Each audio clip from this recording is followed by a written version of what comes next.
welcome to Moms on Mics. I'm Joanne. I'm Cash. And I'm Sophia. In this episode, we are going to continue with the West Memphis Three. This is part 2 of Jessie Misskelly's and his many, many confessions. We are not going to read all of his confessions because they're all very similar. Last episode, you did hear the audio version. This episode, we are not going to play an audio version because the audio version for this one ain't good. So it just wasn't coming across very well. It's really hard to hear. It's very staticky and muffled, and it wasn't a good audio recording. So we're going to do our best to read it out to you. Last week, you heard his confession to the police. This week, we're going to do the third part of that. And then we're going to go through Dr. Offshay, and he kind of goes through a confession with Jessie, and we'll talk about that. So Gitchell asked Jessie what time it was when they were in the woods and the boys showed up. And Jessie would say it was about 5 or 6. So then Gitchell asks if he had a watch on at the time, to which Jessie says no. Gitchell then says, "You told me earlier around 7 or 8. Which time is it?" But if you remember from last week's recording, Jessie said it was much earlier, that it was 9 a.m. Then he said it was 12, and then he said it was 5 or 6. And now he's saying it's 7 or 8. At one point in the interview, before they recorded, Jessie had told police that that morning he was going to work with Ricky Dees. He saw 3 kids coming out of the woods, but nothing further would come of this. When Gitchell asks if he's sure, Jessie says, "It was starting to get dark." Gitchell then says, "Okay, well, that clears it up. I didn't know that's what I was wondering. Was it getting dark or not?" Jessie adds, "We got up there at 6, and the boys come up, and it was starting to get dark." Gitchell then says, "Okay, so you and Jason and Damien, you all got there right at 6. Jessie says, "About 6, yeah." When Gitchell asks, "Is that a normal time that you all meet at 6? Okay, when you do your cult stuff, does 6 mean something? I mean, is that a time you normally do meet?" Jessie just says, "Yeah," and no further explanation is asked for. Then Gitchell says, "Okay, so you all met out there at 6, and then the boys come up about what time?" Jessie says, "About 7. Gitchell says, "About 7? Okay, so you all were out there with the boys and all this stuff going on, and until you noticed it started getting dark, is that correct?" Jessie just says, "Yep." "Okay, now, are you sure about that?" And Jessie says, "Yes." So Gitchell then asked Jessie about the clothing he was wearing, and Jessie said he was wearing blue jeans and a white t-shirt with some kind of basketball deal on it and white and blue Adidas tennis shoes. He admits he doesn't currently have the shoes because he gave them to Buddy Lucas, who is 18 or 19 years old. Because, quote, we was coming home one day and it was raining and he didn't have nothing else to wear. So he put on one of my shoes," end quote. Now, did he put on one shoe or both shoes? Right? I will say some of the way they talk, man, it's hard, right? To kind of understand what they're actually saying. And especially when I'm trying to read it and summarize it or whatever, I'm just like, I don't know what that means. Gitchell asks where Buddy Lucas lives, presumably to go pick up the shoes for testing, and Jessie says he lives in Lakeshore. After trying to figure out exactly where his trailer is, Jessie explains, quote, "It should be a green truck and a brown van, and there is a basketball goal right there where the green truck is at, by the basketball goal." Can I just say that a basketball goal? You mean a basketball net? I'm sorry. Every time I've read that, I want to correct it so bad. But that also shows his intelligence at the time. Yeah. And I mean, maybe other people call it that. Maybe it's like a demographic, whatever, right? Like it could be an American thing. Yeah. I'm just like, right? It just drove me nuts. Gitchell then asks, "All right, who tied the boys up?" Jessie says, Damien and that Jason helped him, and they used a brown rope. Remember, the boys were tied with their own shoelaces. They were white and black, not brown rope. This is pretty significant detail to get wrong. Gitchell asks, "Did you ever see the boys in the water?" Jessie replies, yeah, down by the water." Gitchell, "All right. How did the boys get in the water?" Jessie says, "They pulled them there into the water." Gitchell, "All right. When you say they, who is it that pulled them into the water?" Jessie, Jason and Damien. Gitchell then asks if he wears a belt. Does Jason wear a belt? Does Damien wear a belt? Jessie says that he and Jason don't, but that Damien does. Quote, a black leather belt with beads, like little beads around it. Like little beads, stubbies. End quote. Jessie said the belt was about 4 inches thick, but Gitchell figured it was more like 3 due to Jessie's hand demonstration, and Jessie agrees. Again, I'd like to touch on what Sophia said last week. How would he remember if his friends were wearing a belt? Or that Damien wore a beaded belt that was 3 to 4 inches thick or wide? Right? Can we just have another little giggle about that? Like, what the fuck, man? Okay, so here's the thing. After we did our last recording, the next time I went out with my friends, I tried to make a mental note of what they were wearing and then to remember it later. One had shorts on.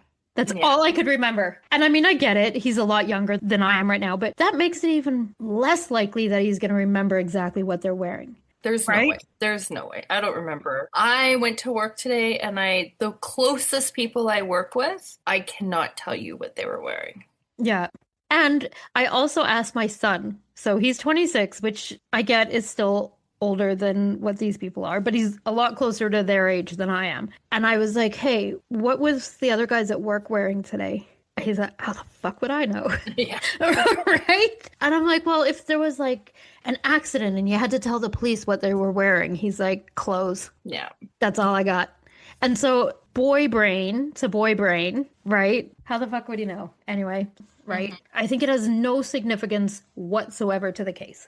Unless, because teenagers are famous for this, especially back in the day, they wore the same thing every day. Yeah. Yeah, that's fair. And so then it would be like he wore jeans and a t-shirt. Yeah.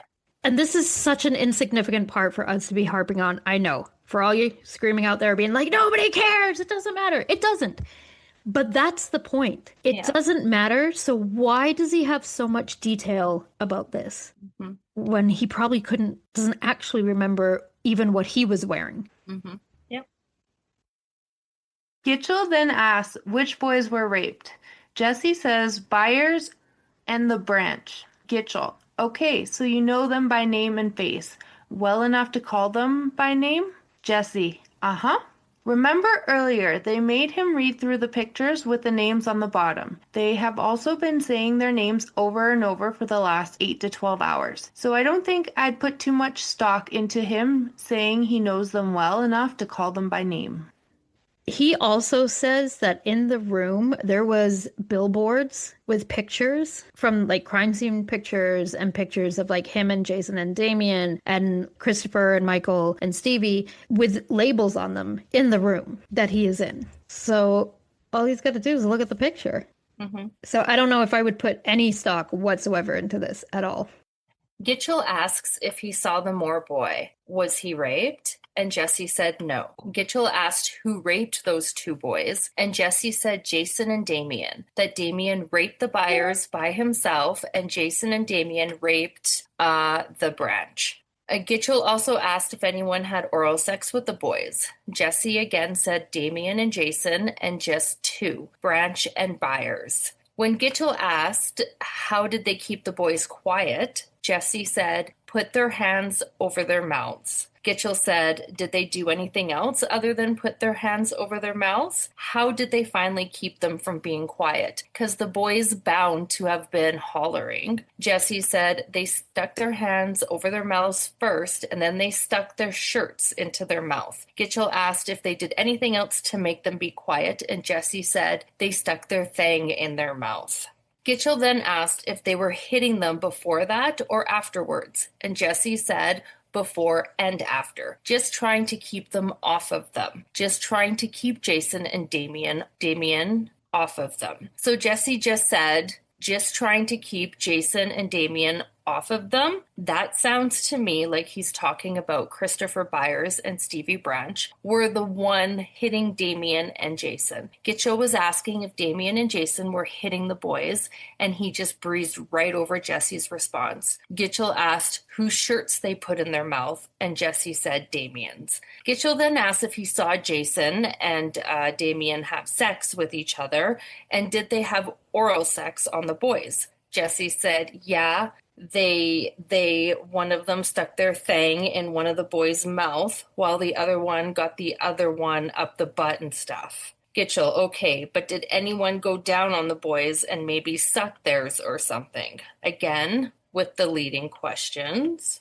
Jesse replied, not that. I didn't see nothing. Neither one of them do that. Gitchell then asks, okay, did they pinch their penis in any way or were rough with it? Anything like that? Jesse replies, I did not see nothing like that. Not rough with them. I just seen, Gitchell asks, you didn't see anyone go down on the boys? Jesse replied, Gitchell asks, are you sure?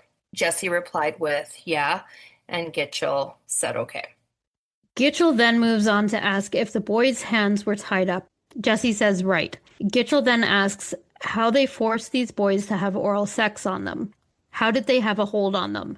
Jesse gives a weird explanation, saying, quote, one of them had holding them by the arms while the other one got behind them and stuff.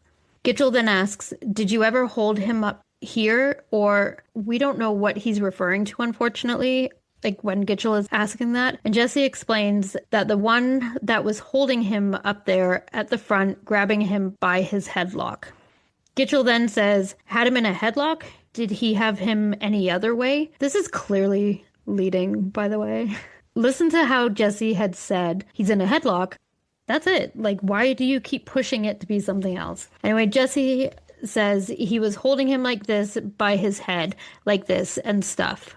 There is a note in the transcript that says note was indicating the victims being held by their ears. So I don't know if that's what Gitchell was asking him before, if that's how he was like trying to show him he was holding him that way, or if that's what Jesse came up with on his own. Could he have been holding him up here like that? Jesse says, I was too far away. He was holding him up here by his head like this. Note showed the same as above. So then Gitchell says, so, and Jesse just says, and he was pulling him. Gitchell says, okay, so who was the one of them doing that, or both of them was doing it? Was Jason? Jesse says Jason was holding him while Damien did it, and then they took turns. Gitchell says, so they both did it to all three of these boys. And then Jesse says, just them two as far as I know. Gitchell says, just them two? And Jesse says, yeah. Gitchell then says, but they both, Jason and Damien, did it to two of the boys, and they took turns? Jesse says, uh-huh. Gitchell then says, and they would hold, tell me again about their hands on. I mean, I know you're holding it up here. And Jesse says, it was up here by their heads and stuff, and it was just pulling and stuff. Gitchell says, all right, so they are up here, had their hands, and Jesse says, by their ears and pulling them and stuff. Gitchell says, all right, okay, so say that again for me now. Like, fuck, dude, you've already told him what you want him to say, and he's already said it. Stop trying to make it sound like this is naturally coming out of his mouth, you know? But yeah, so Jesse says, hold them by their head, by their ears, and pulling. And Gitchell goes, okay, like, so fucking satisfied. I got you to say what I wanted you to say. Congrats. But they're recording it. Why do they have to keep going over and over and over and over again? Right? Just play it back. It's technically part of it. During the trial, the prosecution will claim that the injuries to the boy's ears is caused by forced oral sex. However, Jesse is saying that he only saw Damien and Jason force oral sex on two of the boys. Yet, all three had bruises on their ears. So either Jesse is lying and removing himself from the situation, saying it was just the other two doing it to those two boys, when the actual fact that he was also doing it to Michael Moore, or he doesn't actually know what happened because he wasn't there. He does downplay his involvement throughout the confession, and whether that's because he didn't want to admit to his involvement or because the confession is false and he wasn't there at all, depends on what you believe to be true. Jesse's confession was filled with details that did not match the crime scene evidence, yet the prosecution used it to charge Jason Baldwin, Jessie Misskelly, and Damien Eccles with the crime. Jesse later recanted, but not until he would confess a couple more times. He refused to testify against Mr. Baldwin and Mr. Eccles at trial, even though he would be offered a deal of a much lighter sentencing and easier stay in prison if he did, and his confession was barred from their trials. Due to his cognitive limitations and the intense 12-hour interrogation by police without a parent or attorney present, his confession is considered a textbook example of a coerced false confession. Psychologists and defense attorneys noted that Jesse was not able to understand abstract thinking and could only think concretely, making him susceptible to feeding false information during questioning. Another important thing to note is Jesse was told that he failed his polygraph test. And like we said last week, they had told him that polygraph tests can read your mind. Now, whether Jesse believed that to be true or not, who knows? I will say that I had no idea how they worked until I started getting into true crime like 10 years ago. So who knows what people think they do.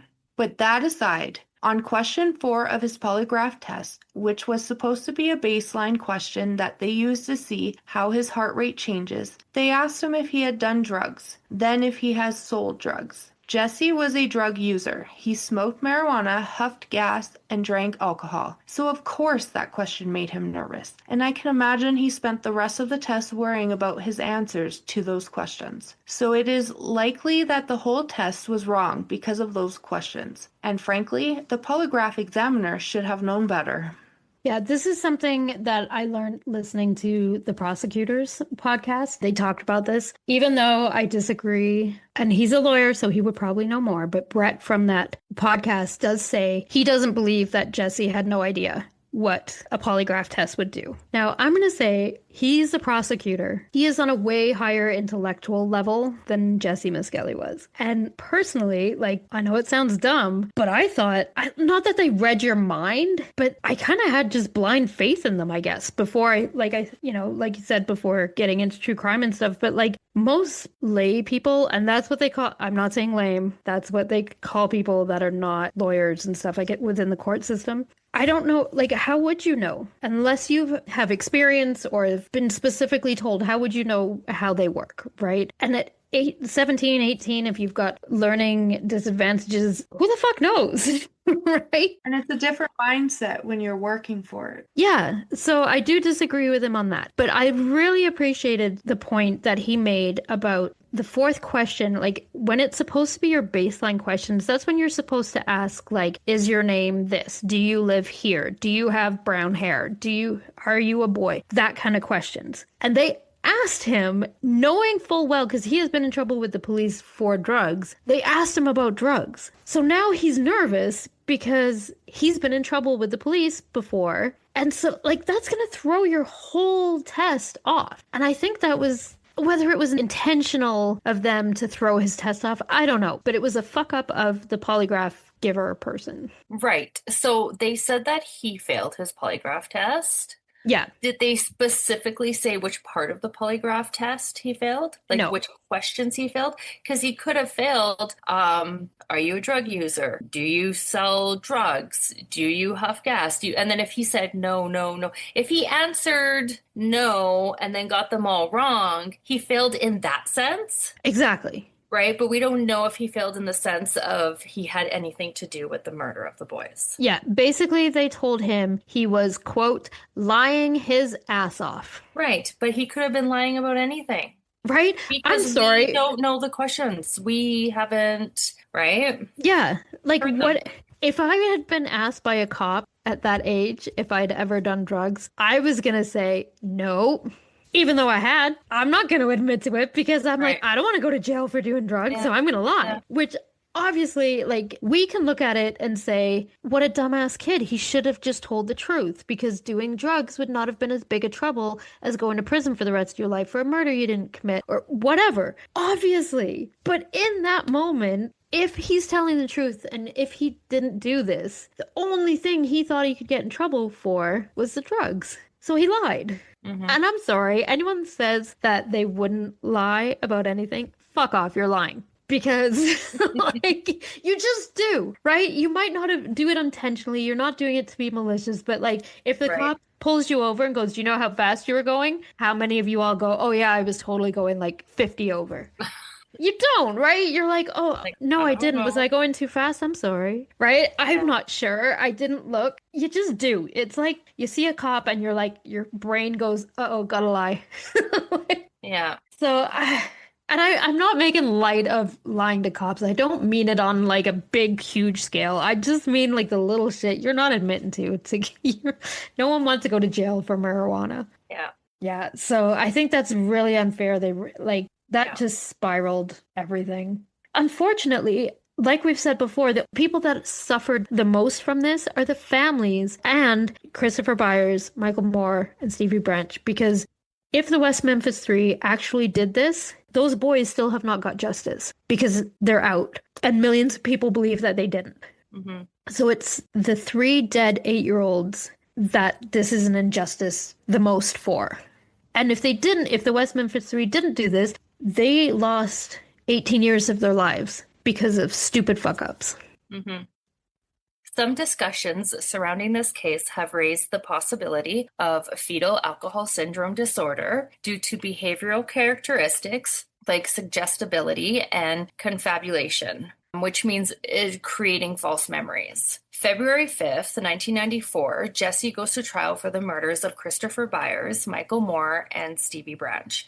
On the drive with the police to the prison processing facility, Jessie confesses to the officers. June 11th is also the day that Jessie Misskelly meets Dan Stidham for the first time. Dan Stidham will become Jessie's lawyer. Jessie repeats his confession to Dan Stidham, and initially Stidham thinks he's there to defend Jessie, who is guilty, who is going to testify against the other 2 involved, and his job was to make sure he didn't get the death penalty. During his representation, he actually believes that Jessie is lying about his confession and that in fact he is innocent. February 8th, 1994, Jessie once again confesses, this time to Dan Stidham, with his hand on the Bible.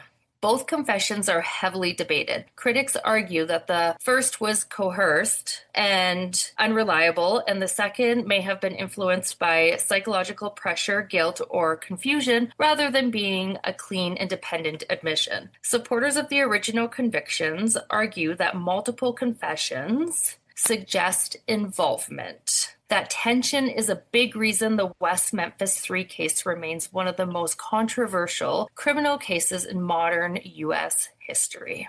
On December 15th, 1993, Dr. Richard Offshay interviews Jessie Misskelly about his confession on June 3rd. This is once his lawyer, Dan Stidham, believes that Jessie isn't telling the truth and had doubts about the confession being real.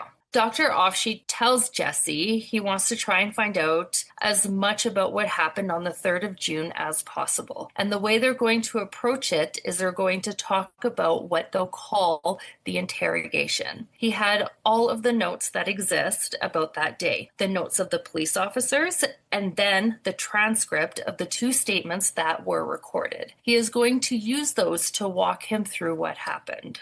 Jessie explains that his dad woke him up at Vicki Hutchinson's 9:30 a.m. June 3rd. He stayed over because she had asked him to, because there was a prowler in the area and she was scared. His dad told him that Mike Allen wanted to talk to him, so he got in the car with Mike Allen and drove to the police station. Allen didn't tell him anything about why he wanted him to go to the police station, and Jessie didn't ask. Jessie said his dad told him that Mike Allen wanted to talk to him about a guy his friend had called the police about. So this is Jessie's explanation about what the guy that his friend had called the police about had said to him. So, quote, he asks us, did we want to go see his screw it? We said no. Then he asked, did we want some drink? Some beer, and we said no. Then we walk across the railroad track. So a friend of mine called the police, told him what he looked like and stuff. Then we went to a across the street to the bowling alley, shot some pool. Then I'd say 3 police officers come over there. They told us that they wanted to talk to us. So we got in the car and went to the police station, and they had some papers and stuff filed. Offshay says that Ridge asked you a number of questions. For example, what you did on the day that the 3 little boys were killed. Do you remember that? Jessie says, I was working over Ricky D's in West Memphis roofing. Offshay says, do you remember what he asked and what you said? Jessie says he was asked where he was the day that it happened, and that he told him he was working at Ricky D's. He said he was accused of having something to do with it, but he says, quote, no, because I was working at Ricky D's that day. It happened, end quote. He then said that he told the police that Damien and Robert Birch had done the murders because, quote, that's what I heard from people from West Memphis. They told me about that, end quote. Offshay explains that what they're trying to do is find out what conversation led up to his making this note about Damien, that he is sick, and then in parentheses, it had drinks blood. Offshay asks, is that something you told him? Jessie said he told the police that, quote, one day Jason was fighting and Jason's nose got busted and Damien stuck his finger on his nose and licked the blood and stuff, end quote. Jessie also said that Ridge told him that he had seen Damien and Jason have sex together. Offshay says, so did the police? Did Ridge bring up the names Damien and Jason, or did you first bring them up? That's what I want to get. Jessie said he brought them up, that he's seen Jason and Damien have sex together, and he said he's seen me in Terrell with Damien. I'm sorry, what, man?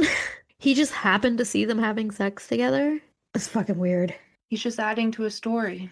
Right? Like this cop, he's just driving around looking for satanic cults and happens to see Damien and Jason have sex. And what, he stood there and watched? Like, how do you know who it was that was having sex? Like, well, technically it was a small town, wasn't it? So everybody knew everybody. People could be out. But if you happened to come across 2 people having sex, I'm guessing it wasn't in a house, in a bed. I'm guessing it was like in the woods or wherever, right? Do you stop and look close enough to see who it is?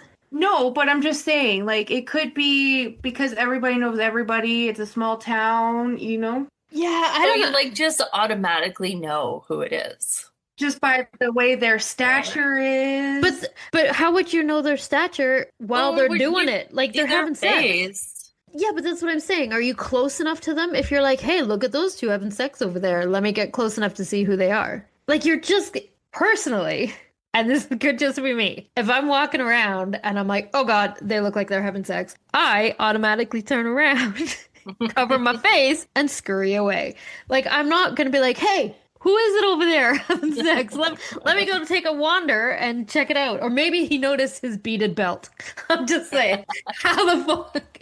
Like, okay, he can't be the only guy to have black hair in the whole town, right? So it's not like he can be like, I recognize his black hair.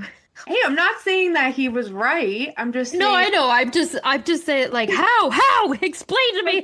I come from a small town, right? Everybody knew me. Everybody knew how I looked, how I walked. They knew everything about me, and they didn't have to look at me. Well, that's like me, okay? When I'm at school, I can see a child I'm looking for from far, far, far away, and I can point that child out of the other hundreds of children that are outside playing. I totally get what you guys are saying. I think they just know. But I get it in like a normal situation. But what I'm saying is this is 2 dudes having sex. So one is bent over, assume, right? And the other one is standing up doing the thing. How do you know who that is at that point?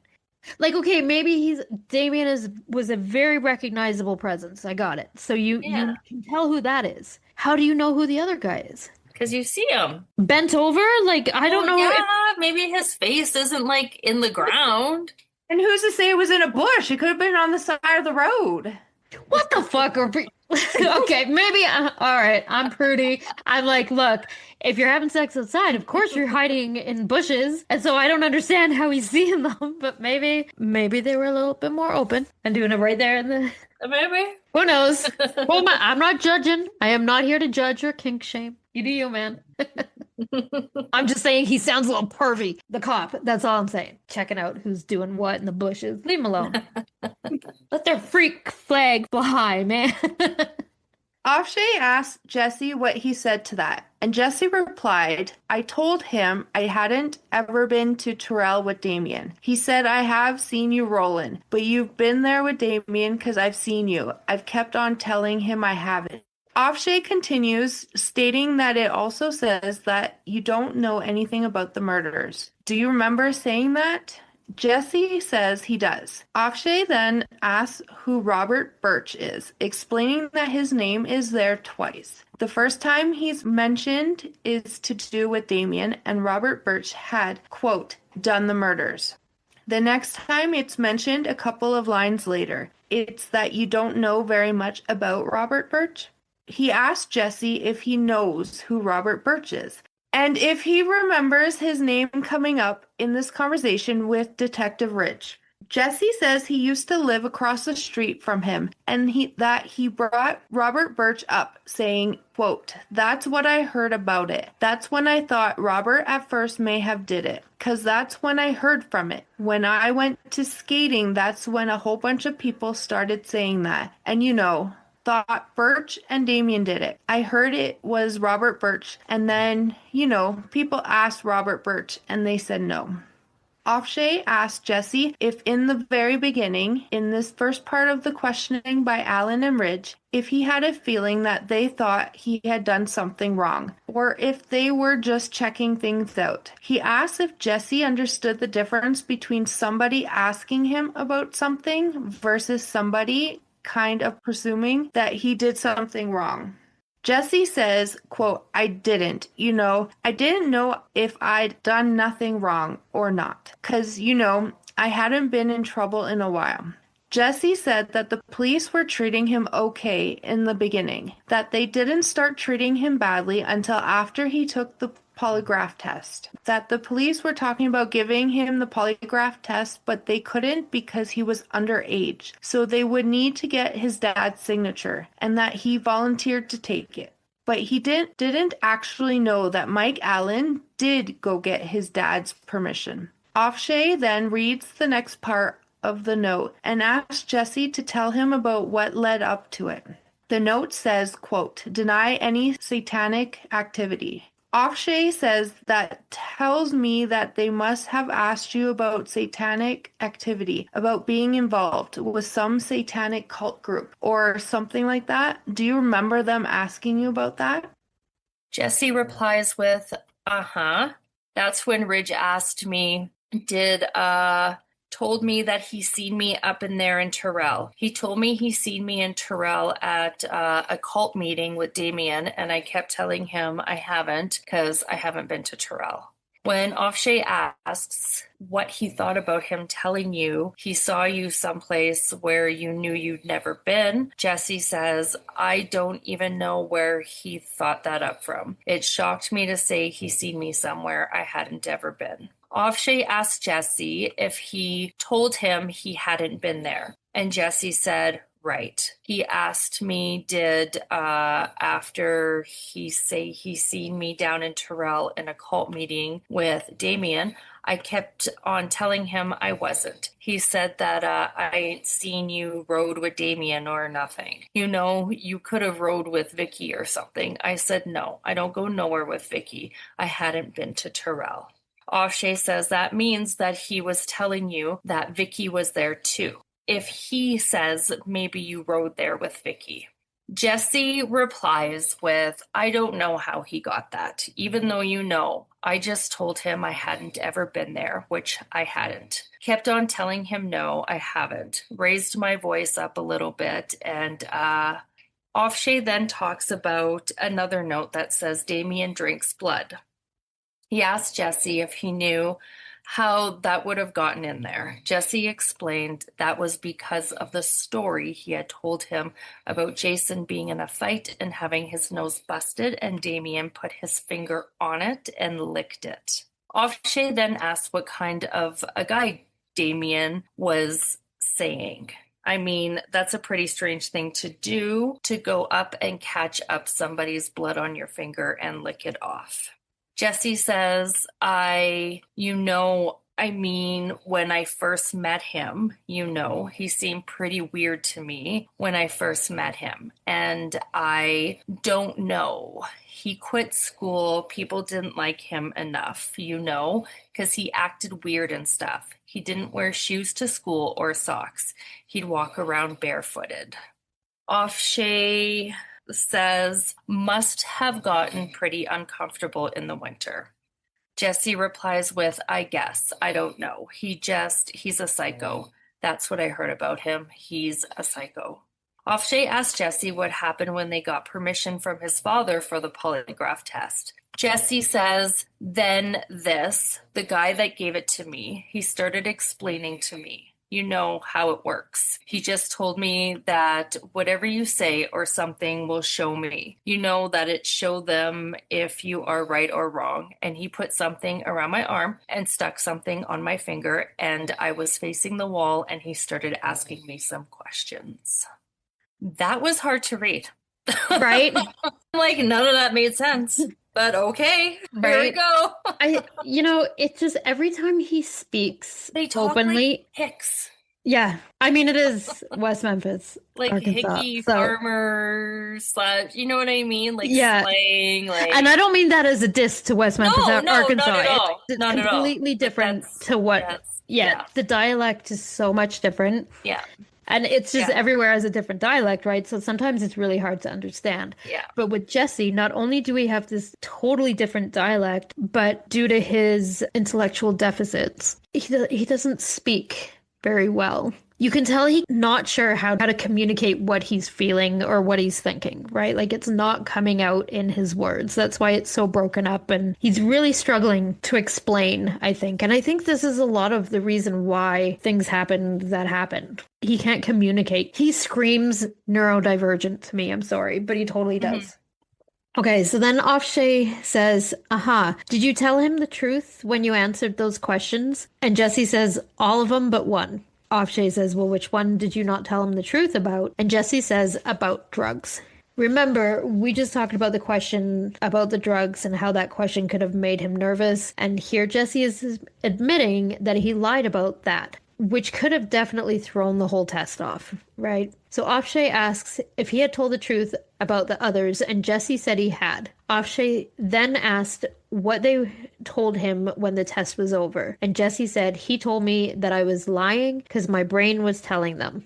Offshay says, and then what did you do? Did you believe him, first of all, that he caught you lying? Did you tell him that you were lying about everything? Or did he tell you you were just lying about the drugs? Jessie says, he told me that. He said, you're lying. I said, okay, I admit it. I've done drugs. He said, no, it ain't that. He said, I knew you did drugs before. And he said, somebody who done it. Who done the killing? I told him, no, I didn't. When you're nervous or something, it's going to come up anyway if you're nervous. So I feel like Jessie right there is explaining exactly what we said. When he lied about the drugs, he was nervous, and so everything else got fucked up. So when Offshay first asks if he was nervous, Jessie explains that his hand shakes all the time due to an injury. So Offshay explains it's one thing for your hand to shake. It's another thing for you to be nervous. I mean, being nervous is different than just having your hand shake. So were you nervous? Do you know what I mean by being nervous? Jessie says, I wasn't nervous when he was asking me questions, I was just nervous, I have something on my hands and just sit still, I start shaking. Offshay then says, so what did you think when he told you you were lying? After you told him that you were lying about the drugs, but you were telling the truth about everything else? Jessie says, well, after we took the test, that's when he told me that I was lying, and I told him I wasn't, and I told him that when I met him. Then he started raising his voice at me. Offshay asks, how much did he raise his voice at you? Jessie says he was loud, and Offshay asked if he could imitate for him. Jessie says he didn't know if he could, but it's something like when you holler at somebody. Offshay says, holler at me. Jessie says I can't. Honestly, it's fucking heartbreaking. Maybe it's the mom in me, but I'm like, he is trying to tell you he didn't do this. And he admitted that he's lying, and he really thinks that this test is reading his mind. Like it, I don't know. I just want to yell and scream. Anyway, That's the only reason why I'm scared to take it, because your heart rate in that can go up for many reasons and you won't be lying. right? And so here's the thing. So when he says that he wasn't nervous about the questions, but he was nervous about sitting still and having the things on his hands. As soon as someone says, I need you to sit really still, my body panics.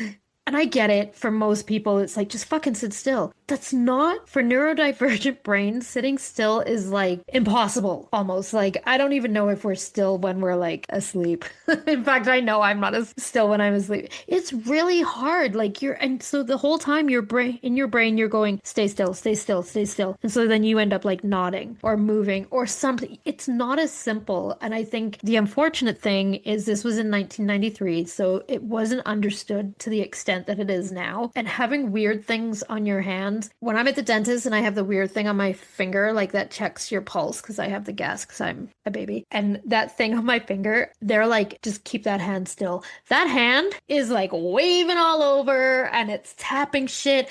I take that thing off and they're like, leave it on. I'm like, oh yeah, sorry. Like, I'm like, honestly, you need to tell me to like move it around, because then I probably won't. But like, it just, something hits in your brain and there's something on my finger's moving around because there's something on my finger. Like, I can totally see this poor kid being stressed and nervous just from having these things on him. Jessie explained, quote, well, when he was hollering at me, I stood up and I had my fist balled up by my side. And that's when Mike Allen came in, told me don't do it. And Mike Allen put his hands on me, told me to sit down, and I sit down. Afshay, okay, tell me what you can remember about what happened next. Jessie replies, after they saw that test, then that's when they started asking me them questions about who done it and stuff. And I kept on telling them I didn't know. Then they come in, they know I had something to do with it, 'cause Vicky came up and said something to him. Afshay, okay, what did you say about that? Jessie, I told him I didn't have nothing to do with it. Afshay, all right, so now they tell you that they know you're involved in because Vicky said so. What do you say to that? Jessie, I told him I really, I didn't know who done it because I wasn't there.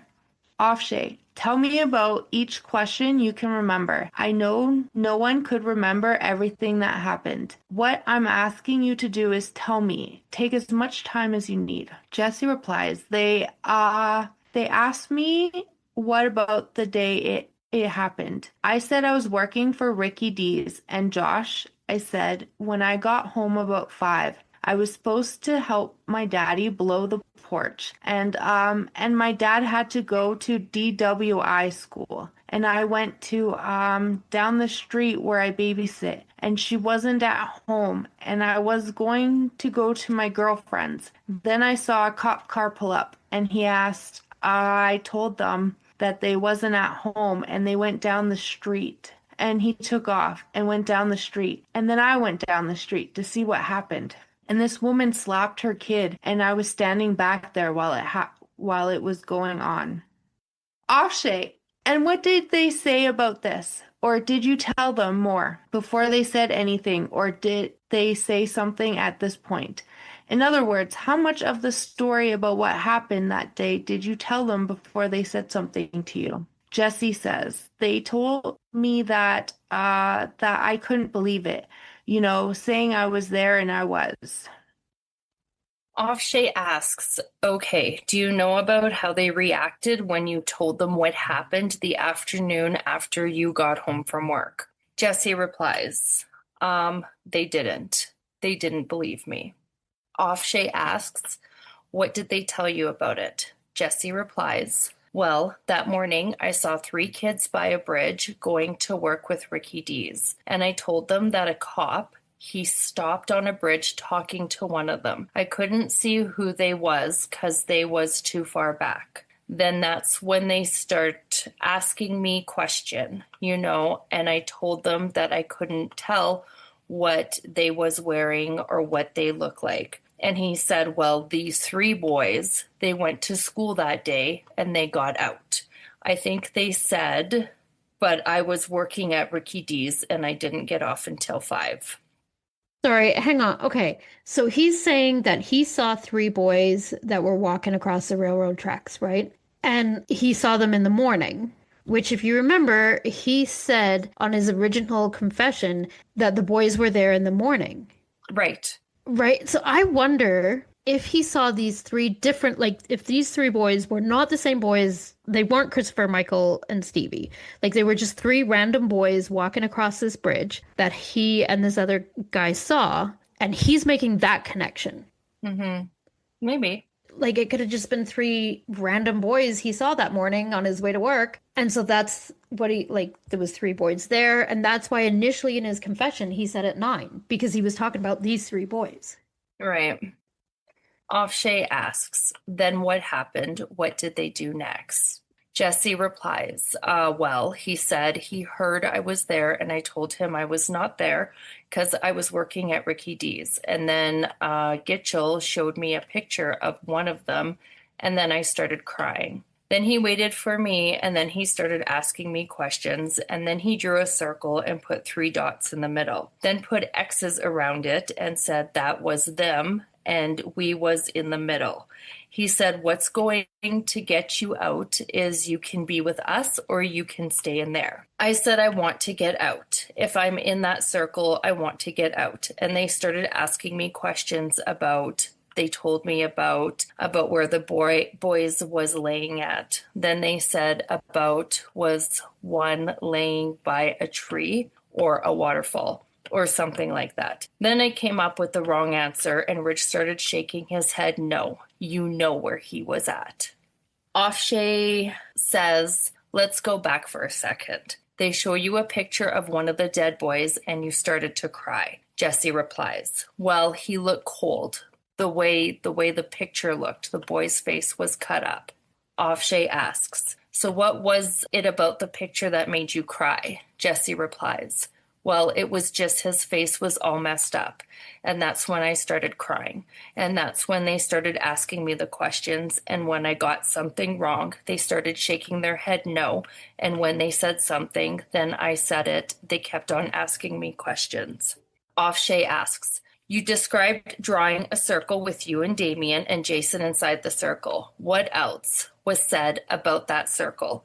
I mean, what did you understand them to be telling you when they drew that circle and put you 3 inside of it or put you inside it with Damien and Jason? Jessie replies, they said that we was in the circle and the cops was around us. And he said that we can pull you out and you can be with us or you can stay in that circle. Offshay asks, was it good or bad to be in the circle? And Jessie replies, well, the cops were around you. It'd be bad. I'm wondering if he cried because they showed him a picture of a fucking dead 8-year-old child. Right. Yeah. I'm sorry, hard-ass kid or not, fucking dead 8-year-old child. Like, yeah, that could have been the very first time he had actually seen a picture of a real dead body. Yeah. Not to mention the amount of stress he's under. And as a mom, don't you just want to like scoop him up and whatever the outcome is, whether he did it or didn't do it, at this point right now, he is a 17-year-old child. Yeah. That has just been shown the picture. I know. And And I have a 16-year-old son who's almost 17. And so right? I feel that, right? Yeah. And at the end of the day, he's still a kid. Yeah. And as badass as they think they are, they're not. They're still a child. They still need their mamas. Yeah. I like listening to the other podcasts that cover this, from like the ones that are lawyers or the ones that are like FBI agents or what. They all bring something different. We bring our mama bear side. And we are mama bears for the 3 8-year-olds and for the 3 teenagers. Like, we feel all of it for them because I just want to protect all of them, put them all in a bubble and be like, everybody leave them alone. Yeah. Offshay then says, and you didn't have did they suggest to you anything that could happen to people who were in the circle, or did you think about anything that could happen? Jessie replies, well, I figured that, if the cops are around a whole bunch of people, around two people, a whole bunch of cops, then it would be something bad. And I told them I wanted out. Afshay says, did you get any idea about what you needed to do to get out of this circle? Did you figure that one out? And Jessie says, no, they just asked me. You could be in this circle or you can be out, or we could pull you out and you can be with us. And then that's when I saw I'll be pulled out. Afshay then says, and then did they tell you how or what you'd have to do to get pulled out? Jessie says he can't remember. Afshay asks, and what did they do next after you said you wanted to be pulled out? Jessie says that's when they started asking me questions about them boys. He goes on to say they asked what the boys were tied up with and that he said a rope, but Ridge shook his head and said it wasn't a rope. Jessie said, quote, that's what people tie up people with, a rope. So I figured it had to be a rope, end quote. Jessie then says that Gitchell said the boys were tied with their shoestrings. So Jessie replied, quote, and then I said that's how they tied them up then. They said, what color was their shoestrings? I don't know. I said, I told you it was a rope. That's all I knew. Jessie then explains that he asked how they was tied up, and he told them, and Ridge said, quote, no, that ain't how they's tied up. And I said, that's how they were. And they said, nope, they wasn't. So Afshay says, okay, what other kinds of things about the boys were talked about so far about the rope? And Jessie says about their clothes. They asked me, where was their clothes at? Afshay, and what did you say? Jessie replies, told them that they was laying beside them. Afshay says, and what did he say? Jessie said, he said no. Afshay, and what did you say? Jessie, that's when I told, that's where they were at when I left. Afshay, okay, how did you get to the point where you said that you were there? Because this is the first time that you've mentioned to me anything that would have put you. Jessie replies, that's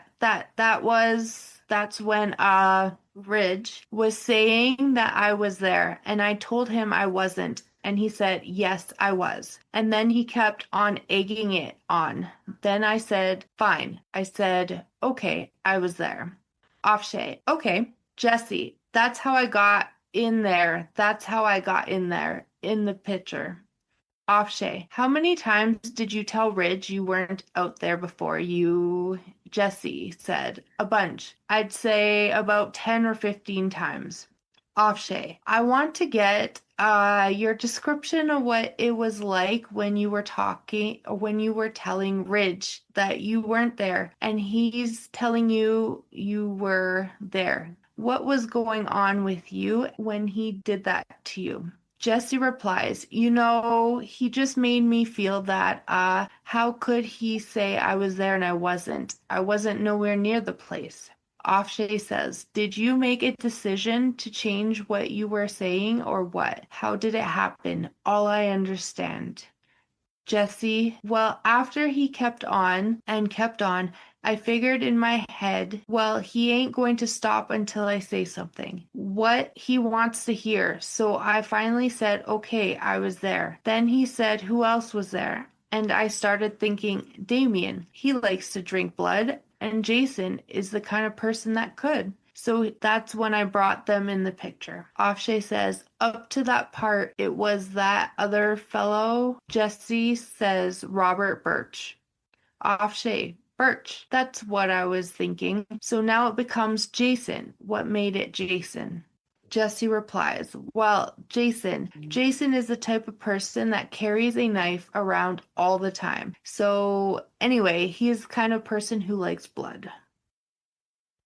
Afshay says, would Ridge always shake his head and let you know when you got something right? Jessie replies, well, the way he wanted to hear it. Afshay asks, so it made it pretty easy for you then? Jessie replies, uh-huh. And then after that, I was sitting in a room by myself and I hadn't had nothing to eat for a long time. And then the next morning after they put me up the next morning, Ridge asked me a question and he said, I just got to talk to your daddy. And your daddy said, if we'd get onto you, then you tell us the truth. That's after And I said, okay, I'll tell you the truth. I said I was working at Ricky D's, and that's when Ridge said, He said, I want to make sure you get the lethal injection. Offshay tells Jessie there's nothing in his report about the circle. There's nothing in his report about your saying that you weren't there, you weren't there, you weren't there. And then finally saying that you were there. There's nothing about the clothing or any other kind of description of what happened when those little boys were killed. He said the next thing in the report is about a phone call Ridge said Jessie told them that he received from Damien and Jason the night before the murders, where Jason said that Damien and he were going out to get some boys and hurt them, and they wanted him to go with them. That they said that they had planned something, and that Jessie heard Damien say that Jason ought to say that they were going to get some girls or something, and that he said he knew what they were going to do. Jessie was adamant that he only told them about the phone call after. They actually go back and forth about this for a bit. Jessie insisting it was only one phone call. Jessie said, I didn't what they just said. I didn't know nothing about Jason or Damien going out. Hurt some boys. When I told them that I didn't want no part of it, I was talking about girls. I didn't know nothing about the boy. I was thinking girls, because I don't mess with little girls. You love somebody, so that's what I mean. But Damien, the boys, I mean. Offshay says, but now it sounds like you're remembering something about a conversation about some phone call the night before, because you said Damien with the girls and Damien with the boys. And Jessie replies, I meant the girls. Offshay asks, right. So, though you had some conversation with them, with the police, about a phone call from Damien and Jason the night before, is that right? Jessie replies, they did. They was two. I remember now there was. What I said was 2 phone calls. They asked me, I asked them what they were going to do, what are y'all going to do this weekend? When Offshay asks him what he told police happened in the supposed phone call, Jessie says that I heard Damien in the background, and I heard Damien say, we'll tell Jessie about what we're going to do, and Jason told me that they was going to go out and hurt some people. They continue back and forth about these phone calls for 3 to 4 pages.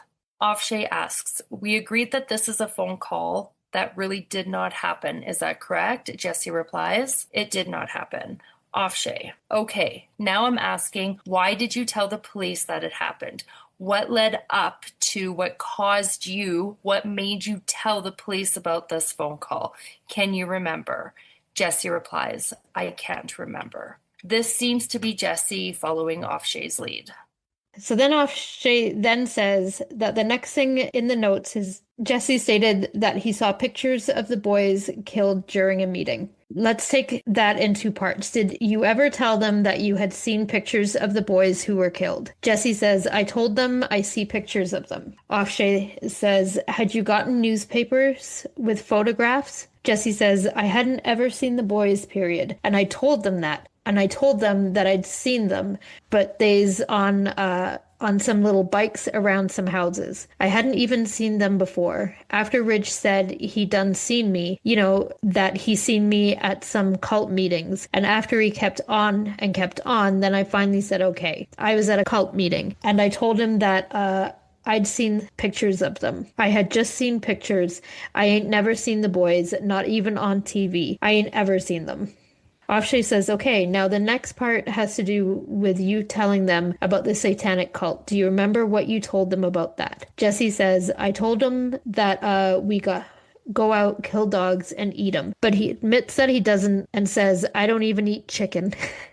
Jessie says that he told the police that cult meetings were in the woods, quote, out there by Lakeshore, end quote. Jessie then admits that he made that up about killing animals and eating them, but adds, quote, Damien is probably the type of person, after what I said, he's the type of person, kill animals or stick his tongue in a bird's mouth. He'd probably do the same thing to a dog. I don't know, end quote.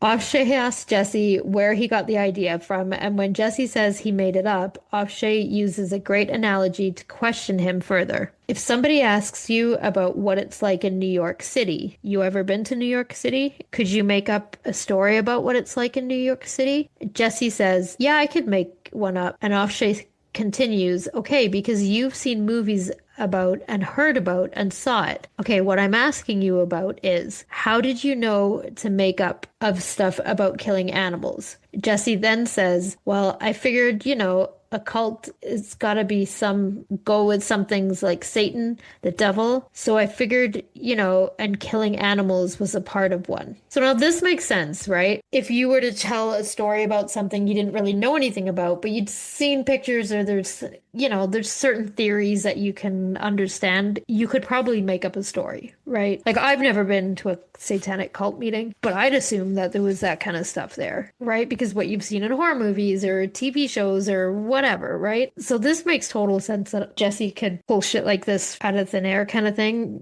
Even from a book he read. Exactly. Right? Like you just hear it out there in the wild, right? Like kids talk stupid shit all the time. And there are rumors flying around about like Damien and the shit that he does. And many of them are probably started by Damien himself. Shit's out there in Rumorville, whatever. And of course you could make stuff like this up. Like I don't think that's that hard. Okay, so Offshay asks about the briefcase that Jesse had said had a gun and cocaine. Jesse says, I ain't never did cocaine or anything.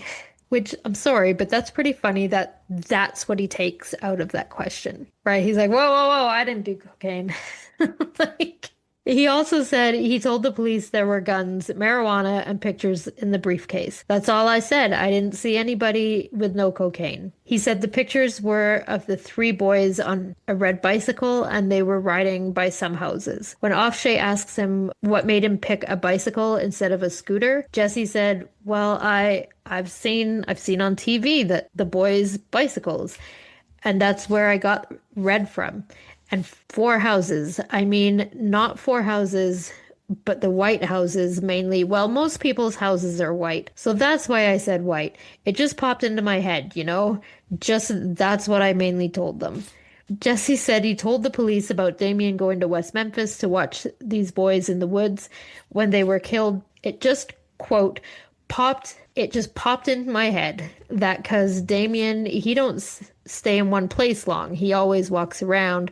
He always goes to West Memphis. It just popped up in my head that he'll go to West Memphis. And, they Ridge told me they had a clubhouse and I figured Damien would go by their clubhouse and just sit there and watch them. When Ridge said it had to be somebody who knew about the clubhouse, Jesse said, then I say Damien because he walks around a lot in West Memphis. I don't think Jesse himself knows what is real at this point anymore, right? Like, it's just a big confusing mess. So who knows? Too much info at once. It is. What it feels like to me, whether this is right or not, I feel like the story that they came up with on the original confession, whether it's him telling that story as his truth or whether it's the cops, which is more likely, that the cops helped him get to that story. I feel like he's trying hard to remember that story, but he can't really remember it all very clearly. I think he remembers bits and pieces, and so that's why each confession that he gives is different. Because he's trying to remember. And it's like playing the telephone game, right? Like you tell someone a story and then they tell it to the next person. It changes just a little bit each time. And I feel like that's what he's doing. He's trying to remember this story that came up however it came up. And he's trying to piece it all together and remember exactly what's important and what he's supposed to say and what he's not supposed to say. And then when Offshay is asking him questions, it puts ideas in his head. And now he's not sure if those ideas came from the first confession or if they're from what he's supposed to say from what Offshay has said. Like, I think he's just confused. He has no idea what's going on. And I'm not saying that this kid is completely dumb and can't keep shit together. That's not what I mean. But when you're under this much stress and you're trying to remember your story, whether it's a real story or not, I can understand why he's confused. Because I am confused just trying to read it, right? Like, it's so hard to keep up and keep track. And I think he's rambling at this point. Offshay then asks, but why didn't you just tell Ridge? to take a hike at that point and just get up and walk out, Jessie says. Because I can't. Because you can't walk up in the police station and walk out. Afshay, what makes you think that? Jessie replies, you just can't leave a police station. This is a critical part that many people leave out. People often criticize the fact that Dan Stidham says that Misskelly had no concept of the criminal justice system and specifically did not understand what lawyers did or how they could assist him. Saying, of course, he knows what lawyers are because he had been in trouble with the police before and his dad had been arrested before. While that is true, that doesn't mean that he has a true understanding of what they do or what his legal rights were at the time of his questioning. Many people don't know what their actual legal rights are in many situations. He was 17 and intellectually challenged. Not knowing he could have left the police station while being questioned is completely understandable. Is that not fair to say that if you were brought in for questioning, would you know that you can leave? I wouldn't personally. No, I wouldn't know. Right? And I only know this from doing this research, that unless they have said you are under arrest and have read you your Miranda rights, you can just get up and leave. And they can say, no, I need you to stay here. I need to ask you a question. You can just walk out. I wouldn't have known that. And I don't know if I would have the confidence to do it. Right? Like to just, if I brought in for questioning for something and I don't want to answer the questions, like even if I now knowing, okay, I am able to leave, whether I would be able to like just have that confidence to just be like, no, and leave, who knows? So I think this is like a key point, like, because people do criticize him all the time saying he was in trouble with the cops. He knew what cops were. He knew what lawyers were. He had an understanding. Bullshit. Having an understanding of a cop is a cop, a lawyer is a lawyer, that's one thing. But knowing exactly what your rights are at each time throughout the entire process, who the fuck know? Like, I think that's just not fair, a fair judgment. How would you know you can just get up and leave? I call bullshit that he would just know. And people skip over that all the time. In fact, the only time that I've heard it mentioned, and I love the prosecutor's podcast, I really do. And I know that I'm sounding like I don't, but Brett says he doesn't believe, he thinks it's complete bullshit that he doesn't believe that Jessie doesn't know what cops are and what lawyers are. I don't think it was that simple. Yes, he knows what a cop is. Yes, he knows what a lawyer is. I don't think it was that simple. Well, and if he has a mentality of like a 6-year-old, he probably only knows them as their community service workers, in depth about them. Right? Cops arrest you when you do bad things. And that's it. After you have been brought to a police station, I personally assumed you stayed there until they told you you could go. And if they never said you may leave, you may not leave. I'm like, I live here now because they never said I could go anywhere. This is my new home. You may come visit me if you're allowed. We have to remember that people, unless you have a good understanding of the law and, you know, whether you're friends with a cop or friends with a lawyer, or someone that can explain this shit to you, you might not know. And at 17, of course you wouldn't know. Afshay asked what happened after the interview was over. They must have taken you someplace or done something with you, or told you you were under arrest or something like that. Jessie says, oh, that's when I went down to they just put me in a cell, and this black guy, he told me that he didn't like the way I looked. He was a jailer, and he told me he didn't like the way I looked. And I said, so what else?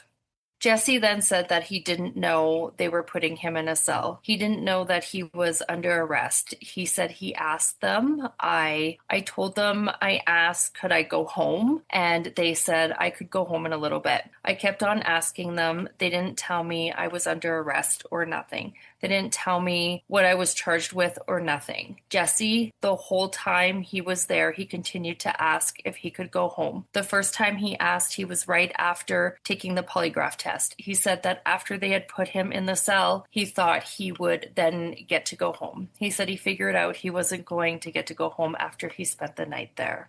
At the end of the interview, Afshay says, okay, I guess that does it then. Jessie replies with, you didn't trick me like he did. Afshay says, oh, I didn't trick you, he did. Jessie replies with, but he did. That is heartbreaking. Yeah. And obviously there was a lot more to that interview. We skipped over it because we didn't think you wanted to be here for 4 hours. Oh my God. That's what would have happened. And it is important. I feel like, so if anybody wants to read all these transcripts that we're trying to summarize somewhat for you, you can go on the Callahan website and it has every transcript, every interview, all of that stuff. It's a great website. There's so much information on there. I highly recommend everyone go on there and check it all out. We just tried to summarize this up for you, but this part, it got me so hard. I guess he had said over and over, "Can I go home? Like, when can I go home?" And it reminds me of that first confession where he kept saying he left, right? This happened and then I left. And then this happened and then I left. Like, I think we said he left. He said that he left like what, 7 or 8 times, something like that. With Dean? Well, yeah, this time he says he asked to go home about 15 times, like 10 to 15 times. And they never actually told him, no, you can't. They kept telling him he was going to go home in a little bit. Just tell him the truth, man. You know? Mm-hmm. Now y'all are sad. You're welcome. So that's it for Moms on Mics this week. Don't forget to follow us on Instagram at Moms on Mics Podcast, on TikTok at Moms on Mics, and join our Facebook group, Moms on Mics. If anyone has any topics you would like us to cover, or if you have any questions or suggestions, you can email us at momsonmics@gmail.com or submit through our website, momsonmics.com. We would also appreciate it if you could rate and review us on whatever platform you're listening on. It really helps the podcast move up on their charts so it gets more exposure. I hope you join us again next week. Goodbye. Bye. Bye.